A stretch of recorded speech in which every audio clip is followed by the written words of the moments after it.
Hello everybody and welcome back to my channel, or welcome if you are new here and you're not familiar with me. My name's Kayla. I'm a certified hypnotist. I am a certified life coach, and I talk mainly about the law of assumption on TikTok. So if you're not following me on there, I post way more often. I post a lot of times a day actually. So I'm getting into the YouTube game again though, so I'm excited about that. And I'm very excited to talk about revision with you guys today because I'm so passionate about revision. Before I get into it though, I want to remind you that my SP course is 50% off until January 1st. So the link is in the description if you're interested in that, okay? So revision. I love it. I slept on it, not gonna lie, just gonna be totally honest. I slept on revision for so long because the way that I viewed it when I learned about manifestation was like, there's no reason for me to like have to go back and change the past. The past is the past. I can just decide something new now. It is what it is, right? Until something came up for me that I couldn't let go of. Like even I kept trying to recreate this person, and every time I tried to recreate this person, my mind was like, remember when that event happened? Remember when that event happened? Okay.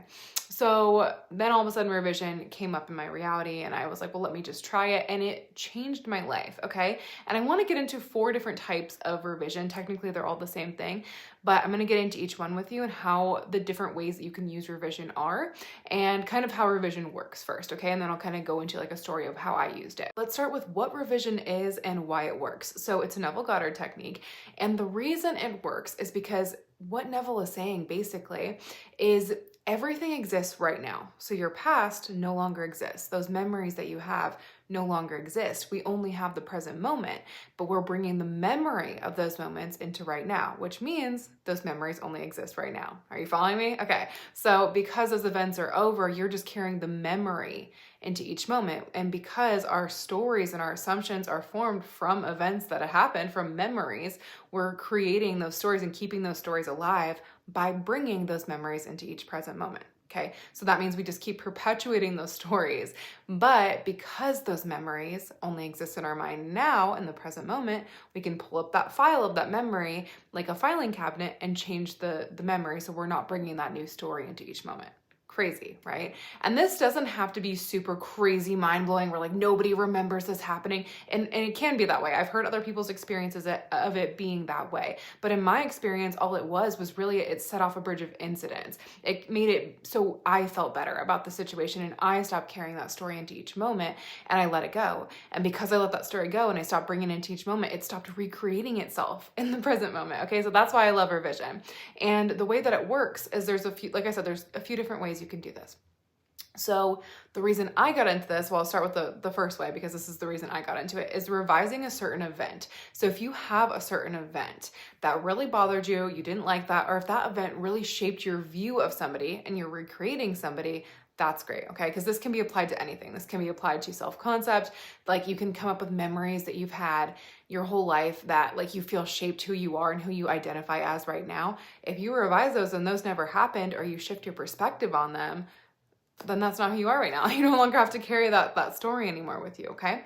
So you can use it for that. You can use it to recreate somebody. So you can come up with a bunch of different memories of like, or certain events like that, where you feel that shaped your view of somebody and you can recreate them that way. Because if those events happen differently, your view of them would be different, right? Which is what I used it for. You can create, you can recreate different memories of things you didn't like things like that. So the way I used this initially was I kept carrying the story of this person I noticed into each moment. And I'm an SP pro, okay? Like I knew I was doing it. And for whatever reason, every time I tried to change this person or view them differently, my mind always went back to like that one event. And I was like, yeah, but that happened. And like, what if that happens again? I don't know. And so what I did was I finally came across revision and I'm like, well, let me look into this. I go into revision and I basically looped my entire day. Like I went down to lay down to do visualization, and I walked myself through my whole day that day. And this event had happened a year prior. Okay. I walked myself through the whole event that day. And when it came time for the conversation that happened that I didn't like, I imagined it playing out the way I would have wanted it to play out instead. And I kept looping that until I fell asleep. Now, the next day, I'm not gonna lie, it didn't just completely magically go away. I still was like, I don't know, like all this stuff happened after, and like I'm still like, I don't feel like 100% on it, but I feel slightly better. But the person I was recreating actually texted me, and that wasn't like a thing that they were doing at the time. So I was like, okay, so something's working here then, okay, there's something to this. So I tried it again the next night, and I again looped it the scene the way I would have wanted to play out. And then I noticed, I woke up the next morning and it was like, I had zero animosity towards this person. I was like, why did I ever view this person in a different way? Whatever. And it's weird because I can still recall the original conversation, but like, I just stopped carrying that feeling anymore. In my head, I was like, in this reality, this person would never do that. I have the version of this person who just wouldn't do that now. The end. This person showed up 180. Like it was like mind blowing to the point where everyone, it was like, oh my God, this is so weird.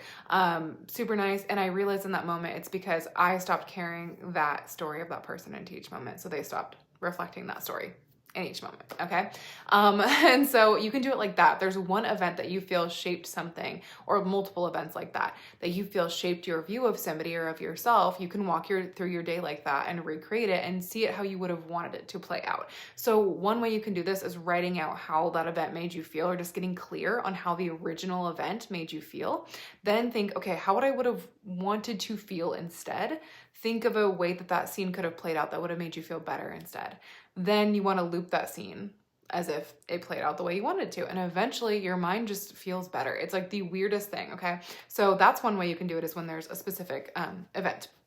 Now, the type of revision, the second type that Neville Goddard taught, was daily revision. So he is big on like, literally, he's like, you should revise every night. I don't know that he did not word for word say literally you should revise every night. But I mean, he did talk about, he's a Valley girl now. He did talk about doing daily revision. And he said it was really beneficial because basically the way you would do that is when you lay down to go to sleep, you would walk through your whole day. But if there's anything you didn't like, you imagine it playing out the way you would have wanted it to happen instead. So the way, you woke up that morning from when you went to bed, you play out your whole day, but exactly how you would have wanted it to happen instead. So I've seen people do this two different ways. One where like if an event they didn't like happened that day, they just like flip how it happened in their head. So they're not carrying that story into the next day, basically. Or I've also had people do this where they went through their day-to-day life that they had gone through that day, but they added SP into it or something, or they added, like what would you be doing if you had your dream job though? So like it's the same type of thing, but like you did your dream job that day instead. Something like that, depending on what you're manifesting. So you could do daily revision like that, where you just revise your day. The third type of revision is on the spot revision. I actually do this a lot.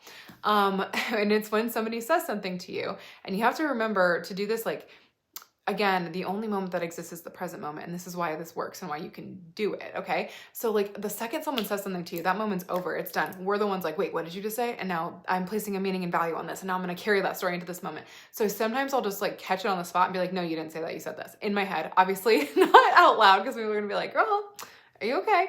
But if somebody says something to you that you don't like, you can be like, no, you actually said this. And you'll notice how like, I've noticed myself do this where normally I would like let myself kind of like freak out about it, or something. Not freak out about it, but you kind of let yourself like fester and like just let it like, simmer, and you're like, I don't want it fester. Is the word I'm thinking of fester? Yes. So like let it fester, and I'm like, this is annoying, and I'm trying to like let it go, but I'm not really letting it go. And I'm like making it more and more annoyed. And then everything that person's doing is like making you more and more annoyed.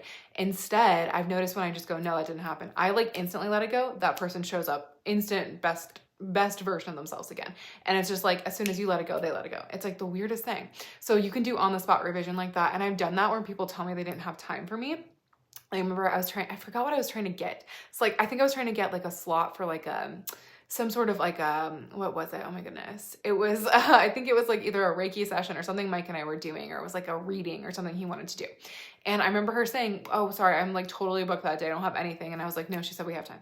And she's like, oh yeah, actually, you know what? Something just came up. You can do it on the spot like that, so that instantly you're not bringing that story. Oh great, now they don't have a spot. Now I'm going to have to do this. And now I'm going to have to figure it out. And like we're doing it anyway is the point, right? We're already like recreating the next moment. So why not do it in the way that you want, right? So that's another way you can do it, is be like, no, you actually said this. Or you can kind of just decide. What I normally do, honestly, is I normally decide they think something else. I'm like, normally like, oh no, you actually do. Or, oh no, this, right? Like I'll just redirect what they said, kind of a thing. Oh my gosh, you guys, you cannot make this stuff up. So like as I'm recording the on the spot revision thing, my phone dies. And I'm instantly like, no, like I didn't want to lose the video. I was almost done. And I thought I was doing a good job of explaining. And I stopped and I'm like, Kayla, you were just talking about on the spot revision. And I was like, okay, yep, the video's there. So glad the video's there. And also it always saves. Every time that my phone dies, the video saves anyway. So there's nothing to worry about. I open my phone once it turns back on, and of course it was there, right? Because revision works. So that's why we moved, because I had to plug in my phone. But anyway, I want to bring you guys to the fourth and final type of revision that I use. And this is one I use actually a lot because I'm really big on lazy girl manifesting, as I talk a lot about on TikTok.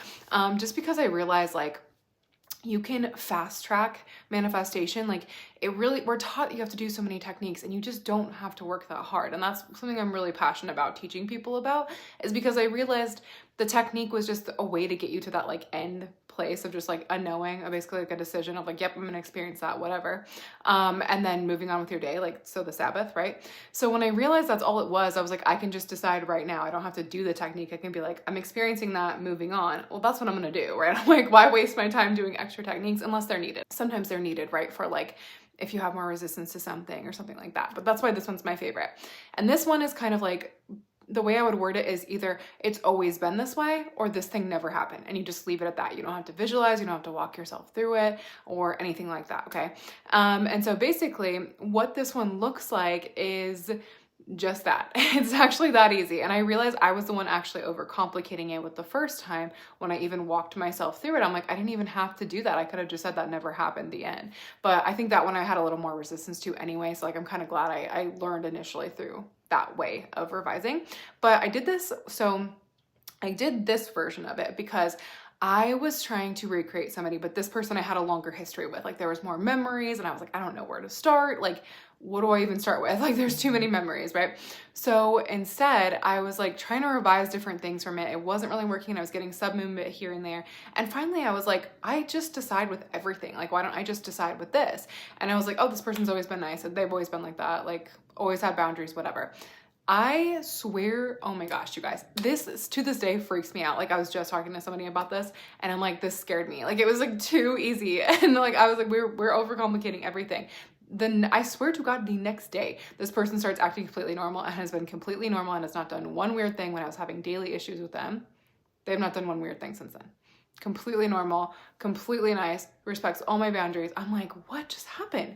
And like, it just blows my mind. Like I was like, I undid like 30 years of stuff with like one sentence. And so I realized I had done this in the past before I even like really got into revision without realizing. And it was like with this fear. So that would be like, oh, they've always been this way, right? This is an example of it. This never happened. So the next thing I did though, this was way before, this was like right when I was manifesting Mike. I didn't really know about revision too much, not gonna lie. And so I kind of just did this as like I think I called it like a what if technique.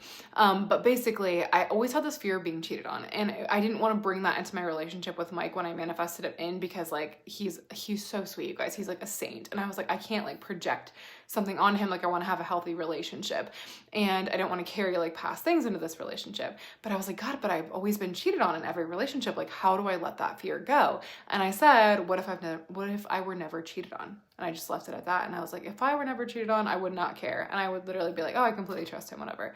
And I left it at that. And the fear of being cheated on quite literally never came up for me again. I was like, he's not, whatever, it's good. And so like, that was so crazy to me how easily I was able to let that one go. So you can always do that. We're like, oh, that thing never happened. Or, oh, I've never been that way. Actually, I've always been this way, or something like that. You can do this with self-concept, like I said, where you can say, I've always been confident, or I've always been thin. I did this with weight loss too. So when I lost weight the second time, I had this like weird fear of gaining it back. And I told myself, I was like, you know, what if I had actually always been thin, right? What if I had never experienced being overweight in the first place? Because if you didn't know, I lost over 100 pounds. And I was like, well, if I had never experienced being overweight, and I'd always been thin, I wouldn't have this fear of like regaining, right? So I just said, okay, I've always been thin. And then it was the weirdest thing happened. I was cleaning out my closet and like the clothes that I had that were older that I wore before I had lost weight, they just like didn't even look like, I didn't identify with them at all. And I was like getting in a bag so that I could donate them. And Mike called me while I was doing that. And he's like, you know what's so weird? This old before and after picture of you popped up on my phone. And I was like, gosh, I don't even remember her looking like that. Like, I don't even like recognize that version of you. And I'm like, that's so weird, because that's what happened to me. I was like, I just said, I was like, I've always been thin, just so I stopped bringing that fear of like regaining into each moment. And like, I don't have that fear anymore. I've noticed I can actually eat way more and like nothing happens because I don't have that fear anymore. And I've noticed, yeah, like I don't know, like I was like, this is so weird. I don't even like identify with that version of me or like really recognize the older version of me. So you can use this for a lot of different things. Like honestly, get creative with it. But yeah, those are the 4 types of revisions, the 4 ways you can use revision. I used it in this video to save the first half of this video. So I'm really excited to see what you guys do with it. And really quick, if you don't want to like visualize, I've heard people script it that way instead and write it out. I just could not, I don't like scripting, just, not because it's a bad technique, because my mind moves too fast to script. So I prefer visualization if I'm going to do a technique. But you could always say that too. You could always just say, oh, it happened this way or something in your head too if you want to do affirmations. But yeah, it's typically taught through visualization, but you can do it different ways too. So don't overcomplicate it. You got it. And I cannot wait to hear your revision stories. Drop them in the comments because revision sometimes is freaking mind blowing.